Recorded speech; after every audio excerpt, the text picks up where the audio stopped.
strap in, everyone, because today we're taking a deep dive into something, well, it's going to hit pretty close to home for a lot of you guys, I think. Yeah, definitely. We're diving into The Vulnerable Vessel, A Tale of Strength and Resilience by Conrad Riker. It's a good one. And this book, it's all about, men and how we navigate this whole masculinity thing in today's world. Yeah, and I think right away, Riker makes it clear that, this isn't some self-help book. He's not giving out therapy or anything. It's more about just exploring these ideas. Yeah. And he even says, any stories or examples, it's all made up. Fictional, yeah. Just to make a point. That makes sense. Yeah. So, okay, for our deep dive today, let's pull out some of the big ideas here, right? We're talking about masculinity, how society's changing, and how that affects men.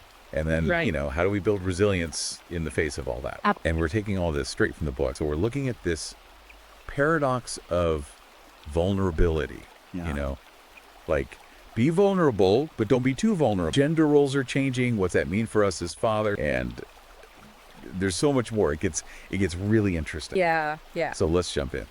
So right off the bat, Riker kicks off chapter 1 talking about the modern man's dilemma. Okay. And it really sets the tone for the whole book. I like that title. Yeah. The Modern Man's Dilemma. And he points out this pressure that's on men today, right? We got to be strong, decisive providers, but also we got to be sensitive, emotionally available. It's a lot. Yeah. It is a lot. And it's like, are you one or the other? Exactly. And trying to balance those two, it's like walking a tightrope, Yeah, it's like you're damned if you do, damned if you don't. Exactly. And Riker, he uses this analogy, and it's okay. He says, a person isn't what he assumes he is. He is what the world considers him to be. It made me stop and think, because it's true, right? Our perception of ourselves is shaped by how other people see us. Sure. What about you? Does that resonate with you at all? Absolutely. I mean, it's like you're trying to figure out who you are, but then you've got all these people with all these expectations, and it's tough to reconcile that with your own, sense of self. Yeah, totally. And that tension between internal and external perception, that's a big theme throughout the book. Okay. And then from there, Riker jumps into this whole toxic masculinity thing in chapter 2. Oh boy. Yeah. But not in the way you might think. Okay. He focuses on the behaviors, the negative ones, like aggression, dominance, suppressing your emotions. Right. But he doesn't just say, oh, that's toxic masculinity, end of story, Okay, so it's more nuanced than that. Way more nuanced. Okay. Yeah, he takes this really fascinating turn in chapter 3, and he starts looking at the history of men's role. He talks about knights, protectors, explorers, inventors, leaders throughout history, right, and how all those roles, they often demanded strength, stoicism, a willingness to take risks. Yeah. It makes you think, right? Maybe some of those traits that today we call toxic were actually necessary back then. Right, it was a different time. Exactly, it was a different time. Yeah. You can't just judge the past by today's standards. Yeah, exactly. But it's a different world. It is. All right, so we've got this pressure on men, this toxic masculinity thing. And then what? What's next? Well, building on that historical perspective, chapter 4 gets into this thing Riker calls the vulnerability. Okay. And he says, we're told to be vulnerable, that it's a strength, but then men get punished for showing it. Yeah, I can see that. Especially at work and relationships where we're supposed to be the strong, dependable ones. Right, and it's like you can't win. Yeah.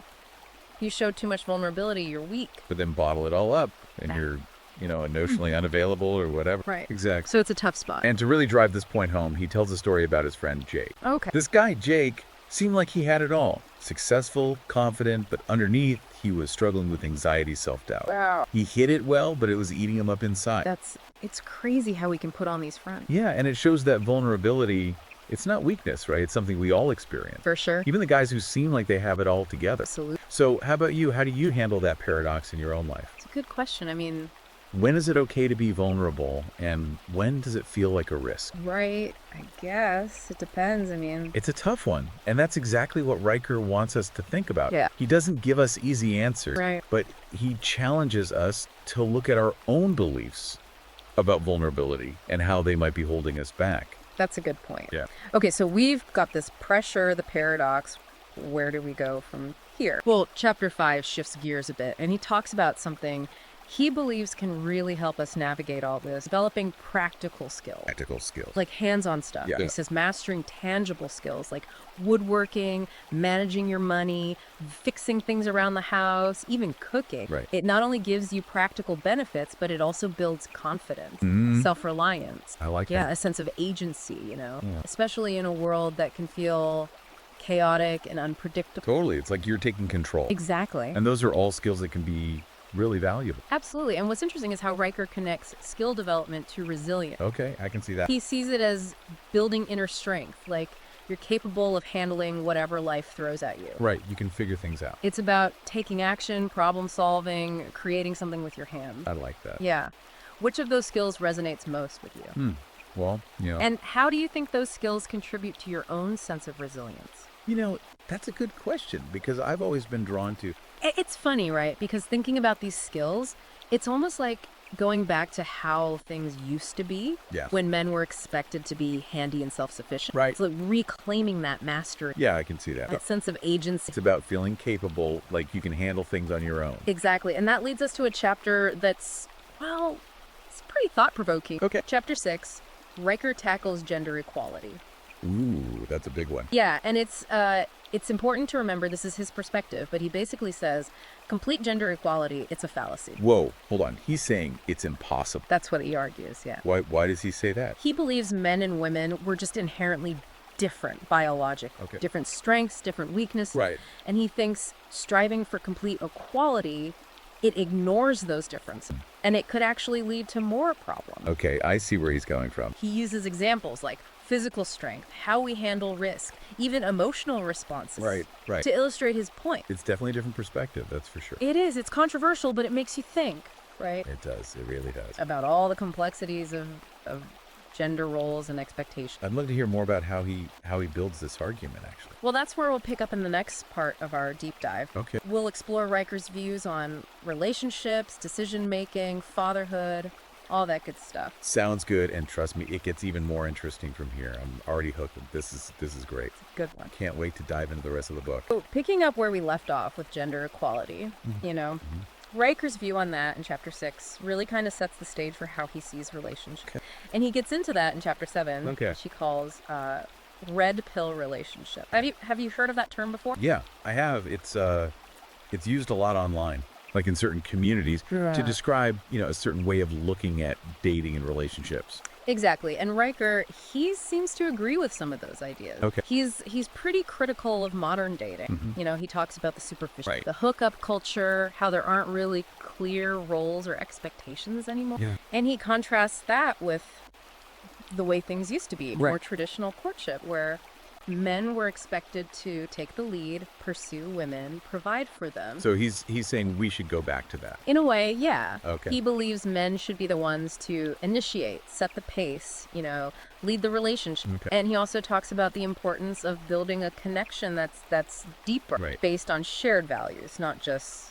superficial attraction. So it's more than just looks. It's about like compatibility. Right. And it's interesting, right, because he's pushing back against this idea of complete equality in relationships, saying there should be more defined roles. Yeah, it's definitely a different perspective. It is. It's not what you usually hear. Not in the mainstream, that's for sure. No, not at all. But it's interesting to consider. Definitely. What about you? Do you think those ideas have merit? I mean, I think... Have you seen them play out in your own relationship? Well, it's funny you should ask because Okay. from relationships, Riker moves on to decision-making in Chapter 8. And he's really big on men being able to make clear, rational decisions. Makes sense. Not letting emotions cloud their judgment. Right. He talks about, recognizing your biases, doing your research before you make big choices. Right. Really thinking through the consequences. Yeah, I've definitely made some impulsive decisions I regret. No, we all have. Yeah. And he uses this example, buying a car, Yeah. which is something everyone can relate to. For sure. He says, it's so easy to get caught up in the moment, Yeah. make a decision based on emotion. Right.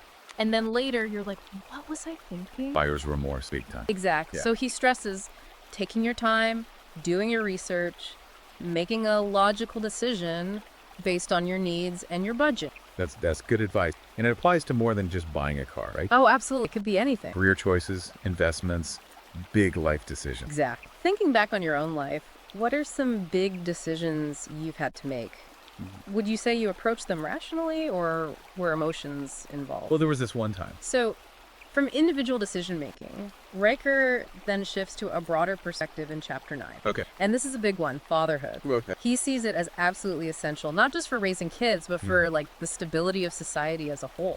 That's an interesting take. Yeah, you don't hear that too often these days. Oh, you don't? He emphasizes the positive impacts of involved fathers. Like what? Less stress for the fathers themselves, Close. stronger family units, and most importantly, passing on positive values to the next generation. That's huge. He argues that fathers, they have a unique role. They provide guidance, discipline, a strong male role model. It's about legacy. Yeah. Leaving a positive impact. Exactly. What about you? What kind of legacy do you hope to leave?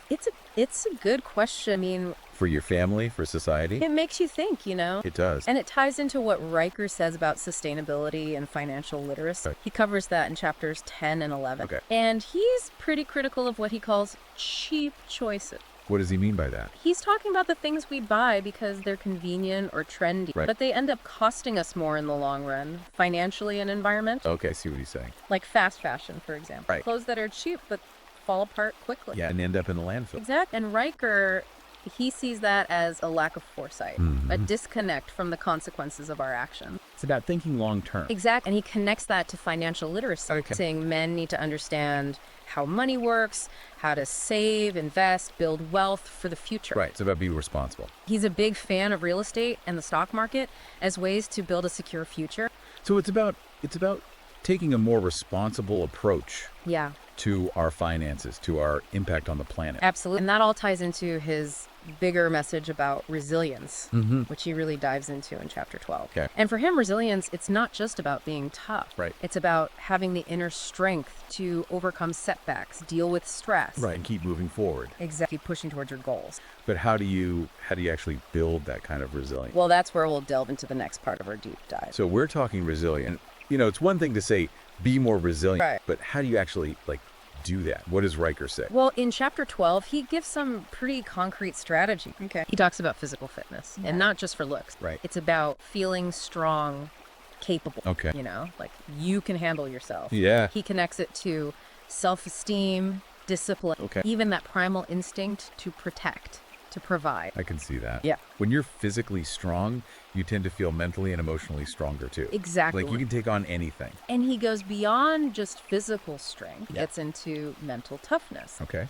Describes it as this combination of thoughts, actions, behaviors that let you overcome fear, face challenges head on. So it's about having that inner strength Yeah. to keep going when things get tough. Exactly. But is that something you're just born with, or can you actually develop it? That's a good question. Riker believes it's a skill you can build. Okay. He even talks about neuroplasticity. You're what? Plasticity. It's Ow.